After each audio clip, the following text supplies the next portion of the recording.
Hi, I'm Steve Cuevas. This is CYO's Tip of the Day.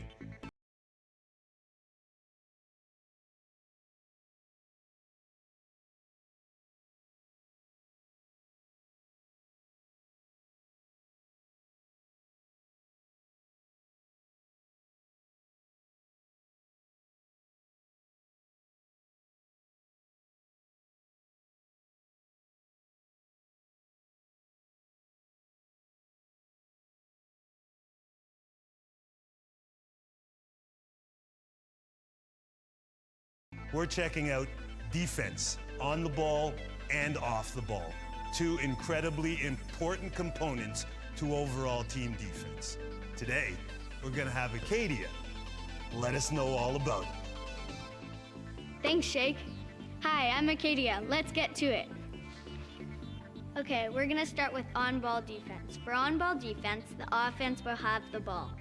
The defender will have their feet a little wider than shoulder width apart. They'll be bending their knees, and their hands will be very active, and so will their feet. Their feet will be active, so then if the offender makes a move, the defense can still stop them. That is what you will have to do to be a great on-ball defender. In this segment, we're gonna check out on-the-ball defense because it's essential to your team's success and your individual success. Making defensive stops is the way to win games. Jonathan, who plays for our local university, is gonna give us some great tips on-the-ball defense. Okay, so two major tips that I would give about on-ball defense is, first of all, position. Okay, so a lot of people tend to close out and run by their defender and not be square to their defender in the basket. So your position or where your feet are placed is gonna help you be a better defender, and anticipation. So if you run, you close out, now you're square to the person, you have your hand here, you're showing for ball there, and they take a step, now you can move. If you're out of position, then they can blow by you and get to the basket. Another thing about anticipation is, in basketball, you have to kind of tell where your defender is or your offensive player is gonna go. So sometimes you're gonna make a move, you have to be able to react to that move and still stay square and not give away position while you're on defense. Jonathan just gave us some great tips on the ball defense. Let's go over some of this stuff in smaller detail while we have some rotations. Okay, let's go, guys.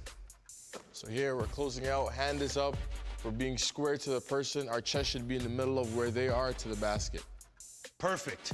Another tip that I think is really important, as he defends, he wants to make sure his feet are wider than hers and his head is below hers. That way we ensure good defensive stance, not only on the defense, on the offensive player we're playing on, but we're also ready to become a help defender. So we want to make sure we're low and wide, keeping our offense in between our 2 feet, keeping our chest in front of the ball. Always a tough thing to do, but necessary for effective defense. Let's have some rotations. Go ahead. Let's have a couple of people slide in. Jonathan, you're out. Lauren's on defense. We have a little close and great stuff. Now you can go by offensively. Tremendous. Yeah, that's great. On the closeout, we notice short, choppy steps. This is in order to change direction at the last second at a moment's need. So we make sure we don't have big strides, and let's just move the ball. You guys can get in this too. Really important, as the end of our defense on the ball, our possession is not over until the ball is out of the hands of the player we were covering. If that comes in the form of a shot, it's essential that we have a challenge hand and then a box out. This is really important. All coaches are gonna ask in pressure situations that you not only drop your hips, have a wide stance, but that we have active hands and active feet. So if I'm a good defender, I want hand in the vision, hand at the ball, hand as a drag hand to stop a crossover, and I want them moving in different directions at the same time. That really confuses defense and makes them get into protection positions, which usually involves bringing the head down, and now we have less court vision. Our defense is being effective on the ball at disrupting team defense. So we want to remember active hands, active feet on the defensive end at all times, especially on the ball.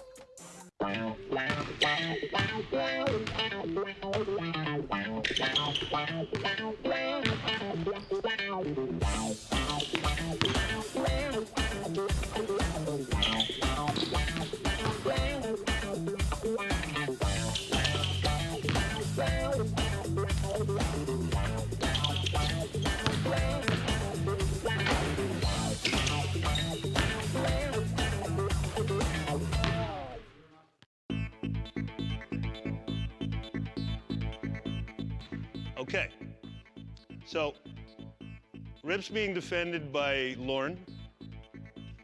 Aiden's getting defended by Ben. I'm setting the screen.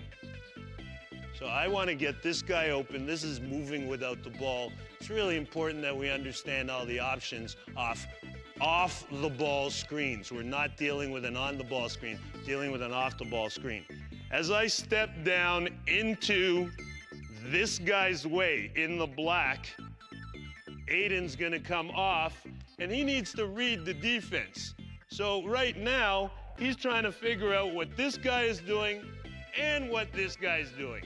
If this guy's hugging me because he's scared I'm a good scorer or something, then he's not in a position to help his teammate if his teammate decides to follow Aiden around the screen. So at that point, we have an opportunity for a curl, for a basket. Now that's probably an odd angle for that pass. So if we were gonna have that situation, the ball would probably be more over there in the middle. And we got this situation where Aiden has curled around my body. So the key moment in this, the moment he presents himself right here, because that's the first daylight he sees to the ball, and that's the first time the passer gets to see him. He knows he's gonna be successful because the defense cannot slide through because of the contact being made on my body right here. So we can see his hand as he comes around me. And now the contact is made on my shoulder against the defender. As Aiden continues his progress and the defender is following, this offers me, the screener, an opportunity that I need to be aware of. So as he continues to go out, I step over here, and I now have an opportunity to either square up hard to the basket, and that was a forward pivot with the elbow out, backing him off, or on that catch, if he's a little further and just recovering, I catch, reverse pivot, and maybe I can make a shot. So the ball goes back up to the passer. That was the curl. That's the one option, one of the options that Aiden has, moving without the ball and using the screen.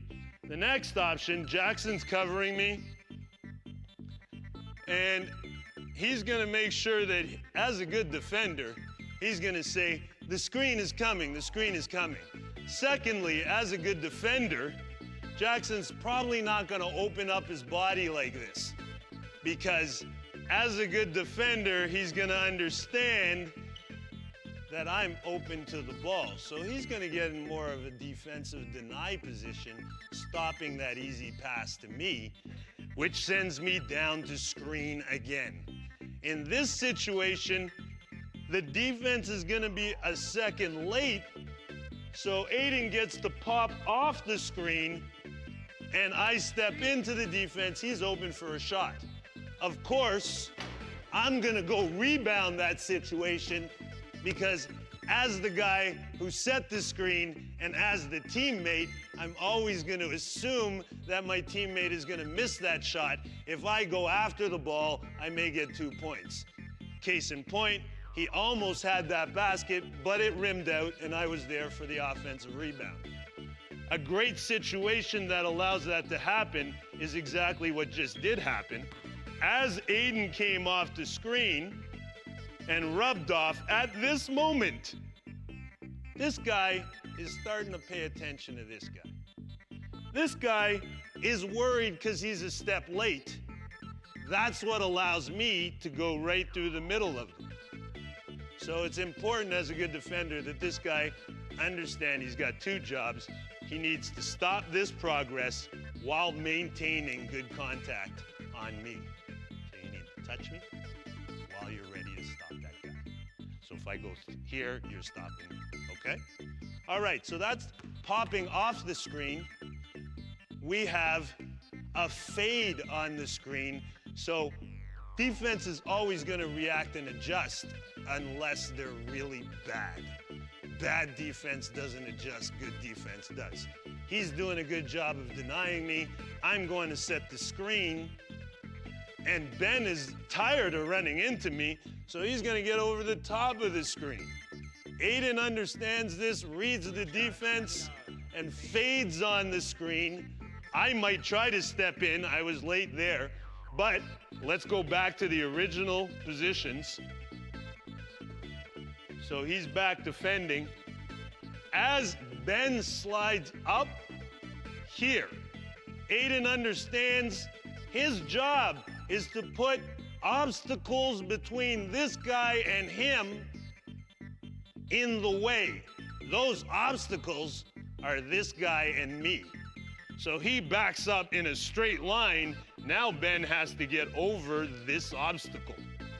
If he fades into the corner, Ben continues this way, there's an opening for a jump shot. And I, of course, am gonna go get a rebound, but this time, our defense took care of their job, put some contact on me, and took care of the rebound. Fantastic job, Jackson. We always want to reward defense, at least with a little praise when they're doing the right things. Nice job. All right, we have our 4th option. So that was fading off the screen. Our 4th option is to reject the screen, and we usually want to do that on a back door. So I come down to set the screen. He's been getting burnt the whole time. He starts going a little too far up. And our offensive guy goes to the basket. And of course, I failed as a good offensive teammate. I didn't go rebound, and Jackson took care of the rebound again. We'll take another look at that one. Let's kick it out to the passer. I slide down, set the screen high. There's a rejection. This time I swim because I don't trust my teammate, and he took care of things, so I'm wrong for not trusting him. Those are the 4 options. Curl, flare, or fade, those are the same things. Pop, and finally reject. I think the order we did them in was curl, then we popped, and then we faded, and then we rejected. Really important in all of that our passer understand what's going on, and that he locate not just the guy who's going to use the screen, but also is aware of the guy setting the screen. Because defense is going to adjust, and you never know exactly what's going to happen. If you're the passer, you need to read the defense, just as the receiver has to read the defense.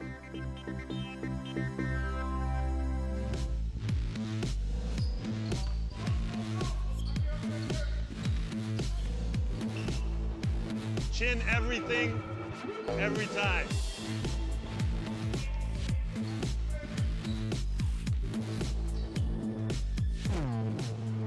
It's okay if the passer moves.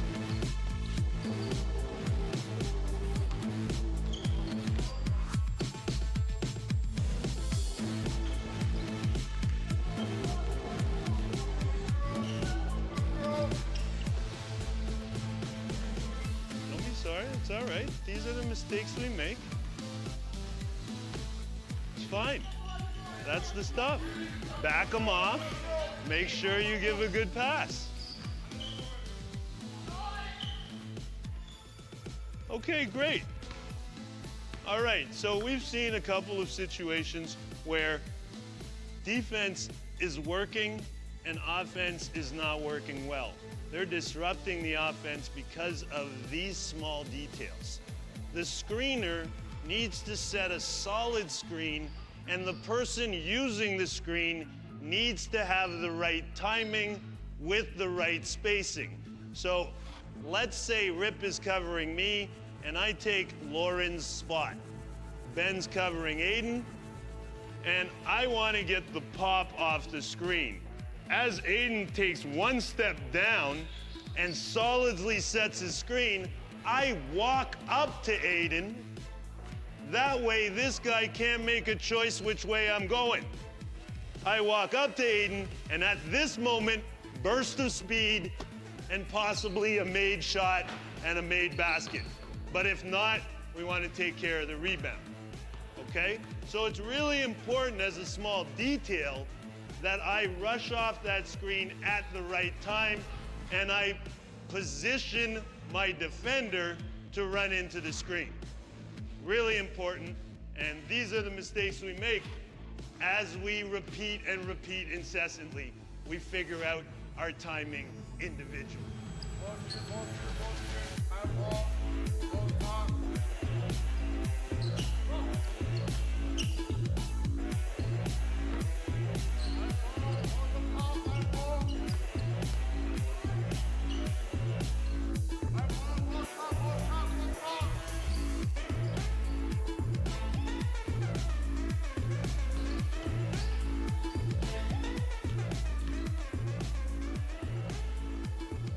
All of this stuff needs to be repeated over and over incessantly, and you got to repeat it to the point where you're getting out of breath, where you're challenging your balance. If you're not repeating these things in that fashion, you're preparing for failure down the line.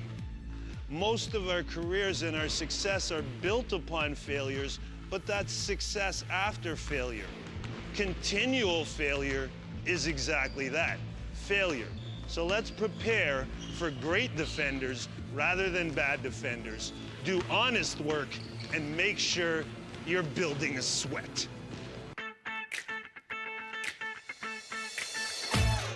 You want to be a good basketball player? It's critical to take care of your body, and nutrition is a critical component to taking care of your body. You have to eat correctly.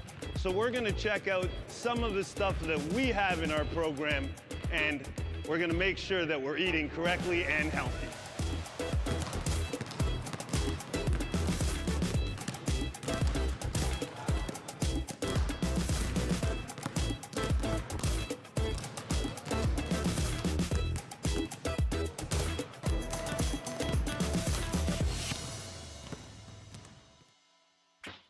Speaking of nutrition, we should always refer to an expert.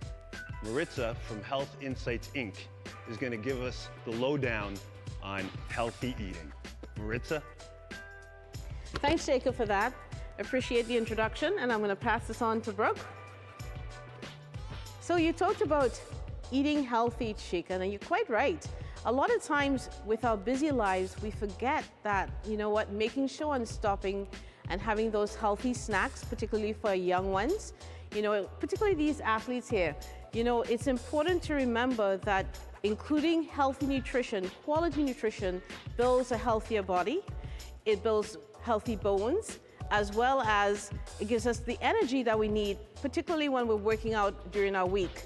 So things like good carbohydrates. And when we think about good carbohydrates, we think about healthy grains, okay, and things like pastas, whole wheat breads, and whole grain cereals.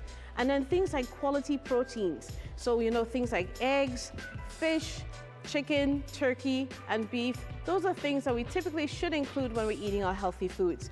And you know, we can't forget our snacks. And I know that sometimes we sort of sneak those little, you know, important tidbits in and so forth. And it's okay to have balance. But really and truly, make sure that you come back to those whole food snacks, kind of like what we have here today. You know, with the oranges and the apples and the bananas. Try and include that quite often and make sure it's a regular part of your diet. Peel it a little easier. Break it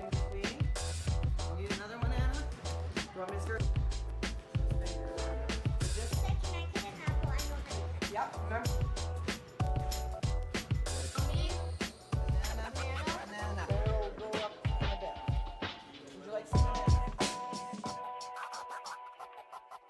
banana? Important, if we're going to be good at basketball, that we be able to go by defenders that are making us uncomfortable. So let's pretend this guy is a defender who's playing me really close, and I'm going to use Bryson's ball, thank you, Anna, because it's kind of bigger and it feels better for me. If this guy's playing me really close, I have to protect the ball. So let's say I was going at that basket. He's close. I can't have the ball here. I probably have to have it here, behind my head and shoulders.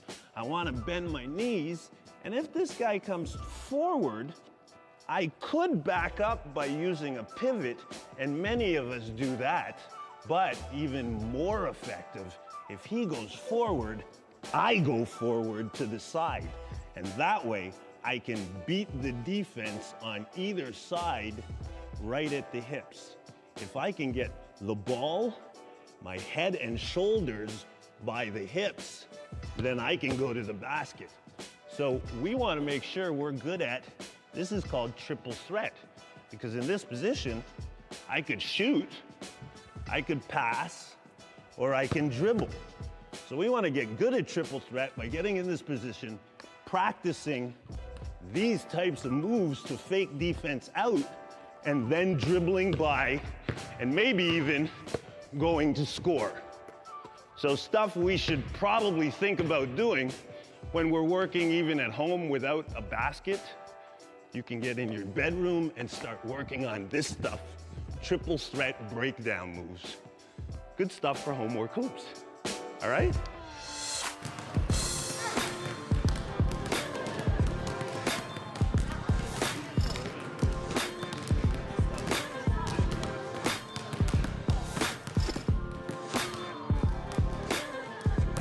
Dribble back with your left hand, Tessa. That's it, nice job. Nice job. All right, let's remember, we don't want to travel, so our feet have to be stationary. Only one foot can move, and then we dribble.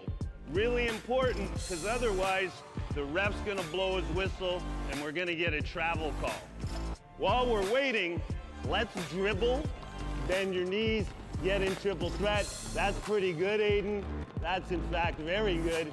It's your turn, Aiden. Don't travel, Aiden. Keep those feet stationary. Excellent job. Bryson, you're up. I wish you'd bend your knees, because that was pretty bad triple threat with a really nice layup. Ben, excellent job.